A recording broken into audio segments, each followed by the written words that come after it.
события дня. В студии Султания Ситакаева. Добрый вечер и прямо сейчас о таких событиях.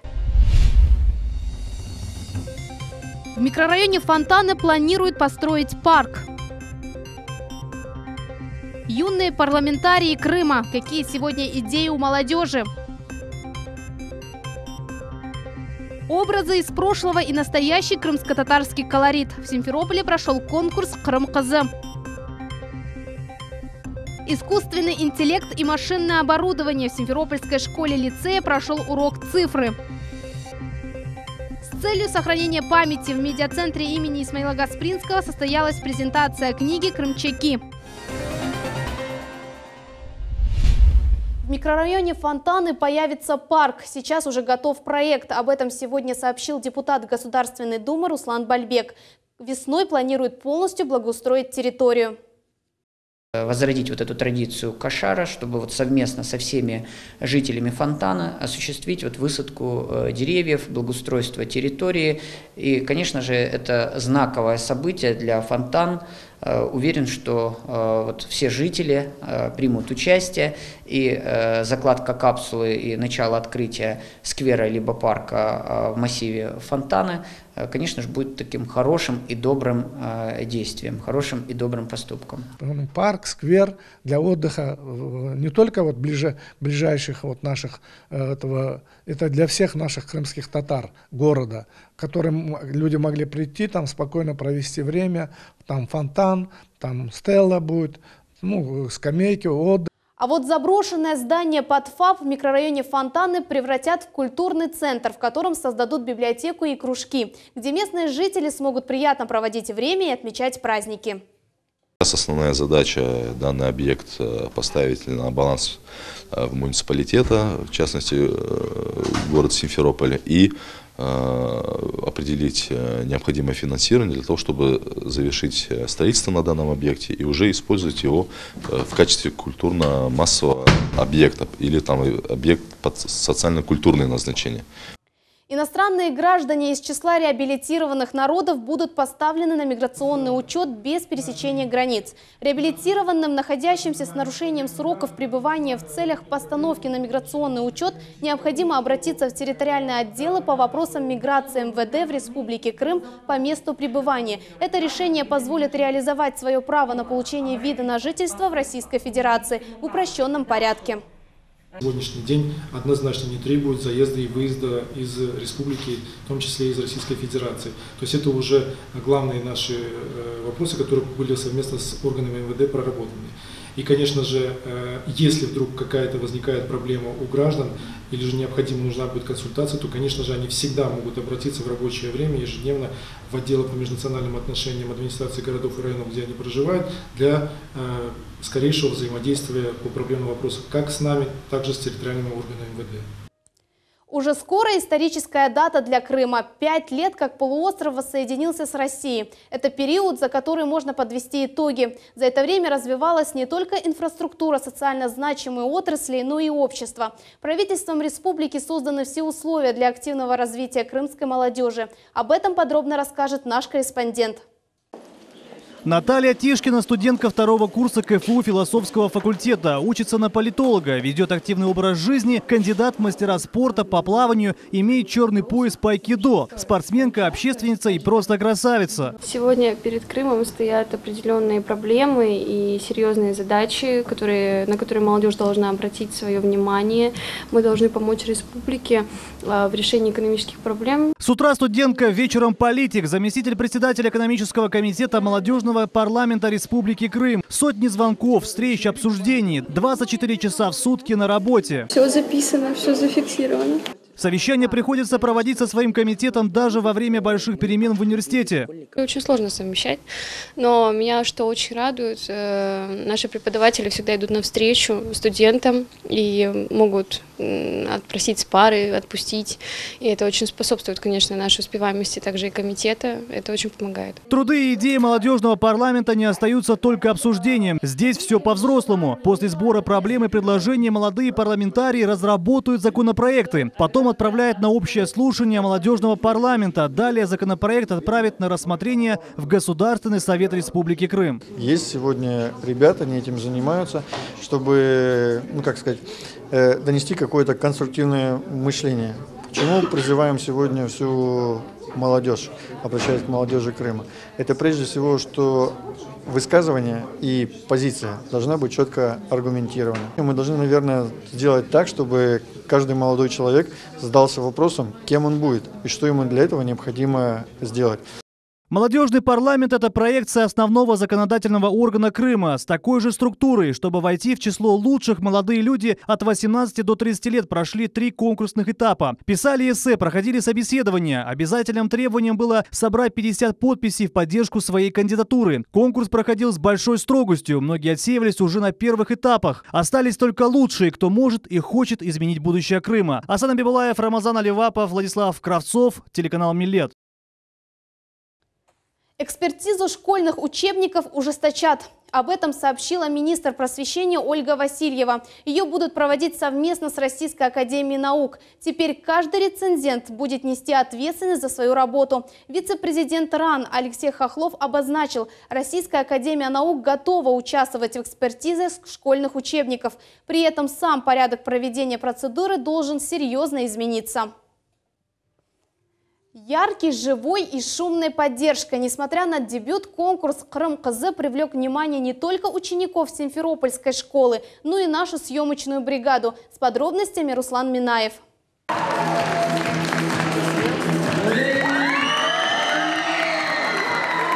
Каждую неделю в 44-й школе Симферополя проводится мероприятие, посвященное одному предмету. Их инициаторами выступают учителя. Конкурс «Крым-Кызы» был организован как изюминка недели крымско-татарского языка и литературы.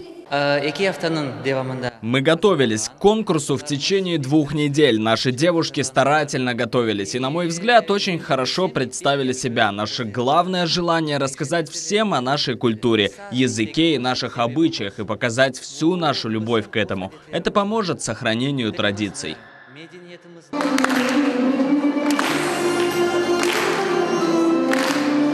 Конкурс «Крым-Кызы» был направлен на знание традиций и обычаев родного народа, воспитание в каждой девушке духа патриотизма. На определенных этапах конкурсантки представляли образы почитаемых в народе крымско-татарских женщин – Сабрия Реджеповой, Алиме Абдынановой, Арзы Хыз. Не забывали конкурсантки и о традиционном крымско-татарском гостеприимстве и умении в кулинарии. Основная задача – показать глубину души крымско-татарской девушки, при этом не теряя индивидуальности. Наши крымско-татарские девушки должны быть очень добрыми, знать свой язык и уметь сохранять нашу культуру. Участницы со всей серьезностью подошли к этому заданию, и публика не осталась в долгу, поддерживала активно. А жюри наградила каждую именной феской. Я, если честно, потрясена. Я не ожидала от наших замечательных учениц столь яркого, столь позитивного, столь красочного конкурса. Самым главным призом у нас выступила поездка в Санкт-Петербург. Мы планируем, что они поедут, победители конкурса, вместе с представителями с классов, которые им помогали, и в течение недели пробудут в Санкт-Петербурге. Организаторы обещают проводить конкурс ежегодно и надеются, что к ним присоединятся и другие крымско-татарские школы, чтобы конкурс «Крым-Кызы» стал регионального масштаба. Руслан Минаев, Аким Бекиров, телеканал Милет. Европейская Украина без Евровидения. Украинская национальная общественная телерадиокомпания в этом году так и не смогла найти желающего представить эту страну на известном песенном конкурсе. Напомним, победительница отбора в Киеве певица Маруф отказалась выполнять выдвинутые ей политические требования. Вслед за ней представлять Украину отказались все конкурсанты. Лидерами по внедрению методов прямого сева стали Нижнегорский, Сакский, Черноморский и Советские районы. Об этом стало известно в ходе семинара совещания Минсельхоза. Также крымские аграрии обсудили обеспечение сельскохозяйственной специализированной техникой, поделились успешной практикой использования технологии НОТИЛ и результатами применения технологии прямого посева. Проблема водоснабжения республики – фактор, лимитирующий урожайность. Эксперты подчеркнули, метод НОТИЛ максимально подходит для сельского хозяйства нашего региона. Весной начнется обновление здания Дворца спорта в Евпатории. Занятия в спортивных секциях и кружках в это время будут проводиться в других помещениях. Также в Евпатории снова начали строить новый физкультурно-оздоровительный комплекс. Работы планируют завершить в 2020 году. Потратят 600 миллионов рублей. В медиацентре имени Исмаила Гаспринского состоялась презентация книги Игоря Акчинази «Крымчаки». Это книга, в которой можно узнать про этнос, историю и культуру крымчаков, с какими проблемами сегодня сталкиваются малочисленные народы и как их решить, узнавала наш корреспондент Севиля Меметова. Вкусный ароматный кофе – хорошее начало любого мероприятия. Крымчатская традиция встречать гостей кофе актуальна и сегодня. Цель мероприятия – презентация книги Игоря Акчинази «Крымчаки». Данное издание неоднократно переиздавалось. Сегодня это практически единственная книга, где представлена вся история и культура крымчаков. В этой книге можно найти исчерпывающие ответы на многие вопросы, которыми сегодня, скажем, это как тайна вокруг крымчаков, откуда появились, как. За годы деятельности медиацентра это 100-я книга. Сегодня крымчаки находятся на грани исчезновения. Подобное издание является стимулом для сохранения своей истории. Это история крымчакского народа глазами самих крымчаков. Вот в этом, наверное, есть особенность этой книги. И, конечно же, каждый раз, когда мы говорим о крымчаках и караимах, должны помнить, что сегодня они нуждаются в поддержке всех крымчан. На презентации присутствовал сын автора книги Максим Волков. Рассказал, с какими трудностями пришлось столкнуться при написании. Источников мало, информации тоже. Автор собирал все необходимое по крупинкам. Результатом остался доволен. Эта цель вообще стояла на протяжении очень многого времени, на протяжении века. Собиралось очень много материалов, но ни у кого времени не было их просто систематизировать. По прошествии времени, после, скажем так, создания культурно-просветительского общества, такая возможность получилась, и Игорь Вениаминович как раз занялся этим трудом. Он систематизировал довольно огромное количество источников, он участвовал в археологических экспедициях, чтобы тоже собрать такой пласт. Книга будет интересна востоковедам, историкам и широкому кругу читателей. Севиля Меметова, Магомед Нестуров, телеканал Миллет. Вековой юбилей на полуострове ведется активная подготовка к столетию архивов Крыма. К этой особой дате будет представлено 100 уникальных документов. А 5 марта в аэропорту Симферополя откроется выставка, посвященная 5-летию Крымской весны. Там будет представлена историко-туристическая составляющая полуострова и показано соцветие культур. Также в архивных учреждениях обновляется материально-техническая база и улучшаются условия для хранения документов. На эти цели выделено 500 миллиарда рублей. 170 миллионов, извините, на проведение капитального ремонта нашего основного здания исторического архива на Кичтемецкой. Это рассчитано, капремонт рассчитан на 2 года, вот на год прошедший, на будущий год. Мы с вами все вместе сможем увидеть современное здание, достойное здание для хранения документов одного из лучших архивов нашей страны. Это Искусственный интеллект и машинное оборудование. Уроки на эту тему проводятся во всех школах страны. Крым не исключение. Подробности далее в сюжете. Мы познакомимся с технологиями машинного обучения и перспективах развития этой отрасли в информационной сфере. Класс информатики в 3-й Симферопольской школе-лицее. Для учеников 10 классов проводится показательный урок цифры. Старшеклассникам рассказывают об искусственном интеллекте и о современном машинном оборудовании. Нам много рассказали нового о машинном обучении, о нейронных сетях, как они работают, что они делают, как машины, в принципе, обучаются, что для этого нужно. И, в принципе, как это работает, вот, где применяется. На сайте «Уроки цифры РФ» ученики воспользовались специальным тренажером, а точнее графическим стимулятором. В нем ученик видит основные этапы работы с моделью машинного обучения. На первом этапе, в первой задаче, ребята выбирают количество нейронов. В этом классе почти все учащиеся будущие айтишники. Для них пользование такой тренировочной программой – отличный способ подготовки к вузу. Думаю поступать после 11 класса на IT-специальность. Еще не выбрала направление конкретно по этой профессии, но уже решила. Настройка гиперпараметров нейронной сети, улучшение модели, изменение результатов модели. Эти фразы вряд ли поймет обычный обыватель, но не дети 21 века. Для них IT-технологии привычны. Обычный учитель, воспитатель, врач, обычный оператор на почте – все должны владеть информационными технологиями.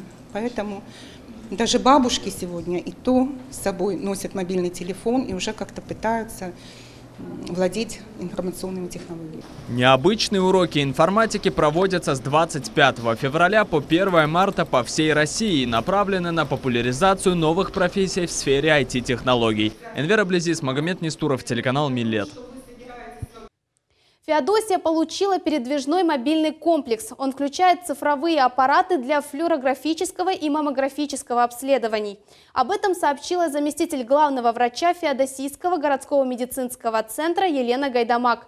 Мобильный комплекс большую часть времени будет располагаться на площадке у городской поликлиники. В специально отведенные часы рабочих дней и по субботам Горздрав обеспечит выезды в населенные пункты региона и на предприятия. Накануне 2 водителей оштрафовали на 30 тысяч рублей и лишили прав сроком до 2 лет. В поселке Гвардейское Симферопольского района сотрудники госавтоинспекции задержали одного нетрезвого водителя из Самары. Признаки опьянения также выявили и в Евпатории при проверке документов водителя автобуса. Пройти медицинское освидетельствование нарушитель отказался. Предприятие-перевозчик в кратчайшие сроки выделило автобус для пересадки и дальнейшего движения пассажиров.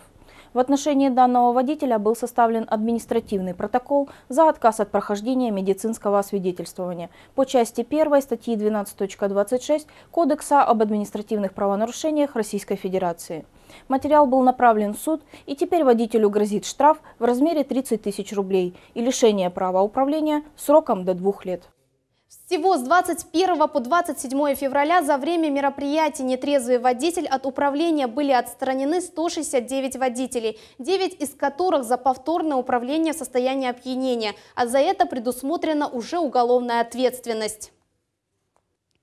Снежный занос. На горной дороге Ялта-Соколиная внедорожник выехал в кювет и врезался в дерево. Об этом сообщает МЧС. Спасатели зафиксировали транспортное средство и извлекли на дорогу. В результате ДТП никто не пострадал. Погода весну пока не обещает. МЧС предупреждает о штормовом ветре и сильном дожде в ближайшие сутки. По данным Крымского гидрометцентра, потепление можно ожидать на полуострове только во второй половине первой декады марта. Ежедневно мы информируем о самых актуальных новостях Крыма. Если вас беспокоит проблема, либо есть социально важное достижение, сообщайте в нашу службу новостей по номеру и электронному адресу, который вы видите на своих экранах. Это все новости на сегодня. Оставайтесь с телеканалом Милет. Хорошего вечера.